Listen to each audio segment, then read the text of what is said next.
Hello, everyone. Welcome to today's AI news for Still Team Human for August 13, 2026. Politico is reporting that the European Union is requiring watermarks on AI-generated text, images, and videos. The big tech companies are complying, including OpenAI and Anthropic, who promised that future models will have this watermarking ability. And at this point, from what I can understand, the watermarks might not be visible to the naked eye, but that will be part of the deal eventually, so that internet users will understand if they are looking at or absorbing content that has been generated by artificial intelligence. I also don't know what the rules are when it comes to, you know, let's say you write an article and you write the whole thing yourself, but maybe you ask AI to polish a sentence or to give you a headline. I don't know if that counts with the water making rule. We'll have to have more details about that. But I did think it was interesting, and there's a quote that I thought was worth mentioning from the article. Even without having a top AI platform, Europe is shaping how this transformative technology is being rolled out globally. The EU's flagship AI law, the Artificial Intelligence Act, has begun to force the world's largest platforms to take crucial decisions about everything from safety to transparency, end quote. What I like about this is that Europe ends up being the grown up in many of these situations. It does not have any company that's really leading the way in the same way as the United States or China.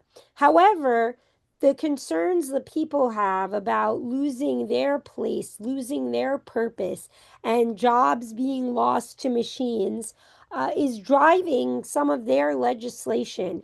And they tend to be the ones who are more skeptical and weary of these new technologies, more reluctant to take them on. So they do lose some of the competitive edge and the economic edge that countries like the United States gain in these situations. However, they are more protective of their people when it comes to this kind of stuff. And we have GDPR as the proof. That is the protection to help people's privacy online, to help protect people's privacy online. That was all from Europe, and the whole world has really complied. And we had to sign on. I was involved with a couple of different companies at the time that GDPR was just coming into play.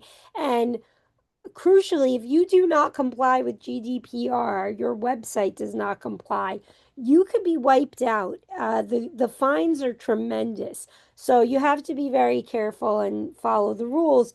And they're clearly trying to make the same stamp on artificial intelligence and having their say in what's allowed and what's not, and really trying to keep things people focused. That's what this is about, in my opinion. Some say that this could help us eliminate some of the AI slop that's out there. People will be embarrassed also to share that they used AI, so they'll go back to doing their own content. But others think people won't even engage if they know AI had anything to do with the content. And that's a shame because, like I said before, it could be something as simple as using AI to help you with a headline. And you would do that with a fellow human also. So it would be a shame if it just gets ignored because it has to be watermarked for the AI when it was such a little portion of the actual content. In any case, I'd love to hear what all of you think about this. I tend to think this is a positive. I think it's a step in the right direction. We have to have some regulation, and there should be a great deal of transparency. We should know who created the content that we are interacting with, especially since it's so interactive nowadays. So, I think watermarking is not a bad idea at all. I'm all for it. I do want a few more details, and I'm sure we'll get them soon. And we'll keep on top of this. In the meantime, please like, share, and subscribe to Still Team Human. Let us know what you think about this and all the other topics we've been discussing. And we will see you tomorrow or actually next week for today's AI news. See you then.